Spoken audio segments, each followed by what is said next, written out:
Hi అండి. ఈరోజు మనం ఒక స్పెషల్ కర్రీ చేసుకుందాం. స్పెషల్ ఎందుకన్నానంటే ఆ కర్రీ అంటే నాకు చాలా ఇష్టం. ఏంటా అనుకున్నారా? కాలీఫ్లవర్ అండి. కాలీఫ్లవర్ ఇది అందరూ ఇష్టపడతారు. మసాలా వేసి చేస్తే ఇంకా అద్భుతంగా ఉంటుంది. దీన్ని మనం అన్నంలో తినొచ్చు, పరోటాలో తినొచ్చు, చపాతీలో తినొచ్చు, పుల్కాలో కూడా తినొచ్చు. చాలా బాగుంటుందండి. నేను టమాటా అవన్నీ వేసి చేయనండి, ఆ ఫ్లేవరు పోతుందని చెప్పేసి. దీంట్లో కావాల్సిన ఇంగ్రీడియంట్స్ ఉల్లిపాయలు, పచ్చిమిర్చి, అల్లం వెల్లుల్లి పేస్ట్, కొత్తిమీర, ఇంకా మన మెయిన్ ఇంగ్రీడియంట్ కాలీఫ్లవర్.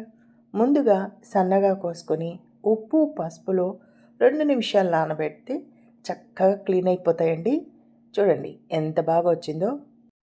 ఇప్పుడు బాండి పెట్టుకొని దాంట్లో సరిపడినంత నూనె వేసి వేడెక్కాక ఉల్లిపాయలు, పచ్చిమిర్చి, పసుపు వేసి బాగా వేగనిద్దామండి. బాగా వేగితే కూర చాలా టేస్ట్గా ఉంటుంది.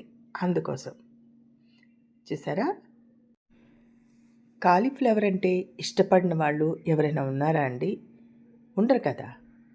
ఇది వచ్చేసి ధనియా పౌడర్ అండి. ఇది నేను ఇంట్లోనే చేస్తాను. చెక్క, యాలక్కాయలు, లవంగాలు, ఎక్కువ ధనియాలు వేయించి పొడిగొట్టి పక్కన పెట్టుకుంటాను. ప్రతి కూరలోనూ మనం వాడుకోవచ్చండి మసాలా కూరలో. ఇప్పుడు ఉల్లిపాయలు వేగినాయి కదా, ఇప్పుడు కాలీఫ్లవర్ వేద్దామండి. వేసి బాగా కలిపి మూత పెట్టుకుందామండి.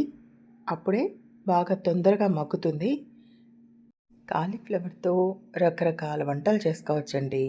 కాలీఫ్లవర్ వేపుడు చేసుకోవచ్చు, కాలీఫ్లవర్ పకోడీ చేసుకోవచ్చు, కాలీఫ్లవర్తో చికెన్ వండుకొని తినచ్చు. మసాలా వేస్తే అద్భుతంగా ఉంటుందండి. ఒక్కొక్కళ్ళు టమాటాలు కూడా వేసి చేస్తారు, బాగుంటుంది అది కూడా. కానీ నాకు ఈ మసాలా కర్రీ అంటేనే ఇష్టం అండి. మధ్య మధ్యలో లెడ్ తీసి కలుపుకోవాలండి. అప్పుడు బాగా ఉడుకుతుంది కూర అనేది. పురుగులు ఉంటాయండి కాలీఫ్లవర్లో, చాలా జాగ్రత్తగా మనం ఏరుకొని వండాలి. కోసేటప్పుడు జాగ్రత్తగా ఉండాలి. అట్లాగే పసుపు ఉప్పు వేసి చేస్తే ఏమన్నా పురుగులు ఉన్నా అవి బయటకు వచ్చేస్తాయి. అందుకోసం చూసారా, మెత్తపడింది కదా ముక్క. ఈ టైంలో మనం అల్లం వెల్లుల్లి ముద్ద వేసుకుందామండి. సరిపడినంత వేద్దాం. వేసి బాగా కలుపుకొని 2 నిమిషాలు వేయించుకుందామండి. చూసారా, మంచి అరోమా వస్తుంది. ఇప్పుడు ధనియా పౌడర్ వేసుకుందాం.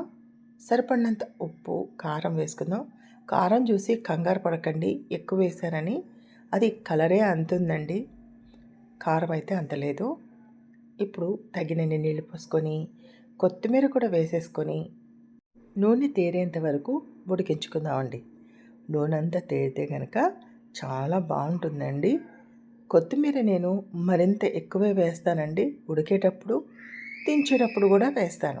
ఇక చికెన్ కర్రీకి ఏమాత్రం తగ్గదండి, అంత బాగుంటుంది ఈ కాలీఫ్లవర్ మసాలా కర్రీ. ఒకసారి చేసుకొని చూడండి, మీరే అంటారు చాలా బాగుందని. ఒకసారి చేస్తారు కదా. ఇప్పుడు దించేద్దామండి, కొత్తిమీర వేసేసుకొని. అంతే, సింపుల్గా కాలీఫ్లవర్ మసాలా కర్రీ రెడీ అండి. విరాట్ వైఫ్ ఛానల్ని లైక్ చేసి, షేర్ చేసి, సబ్స్క్రైబ్ చేసుకోండి.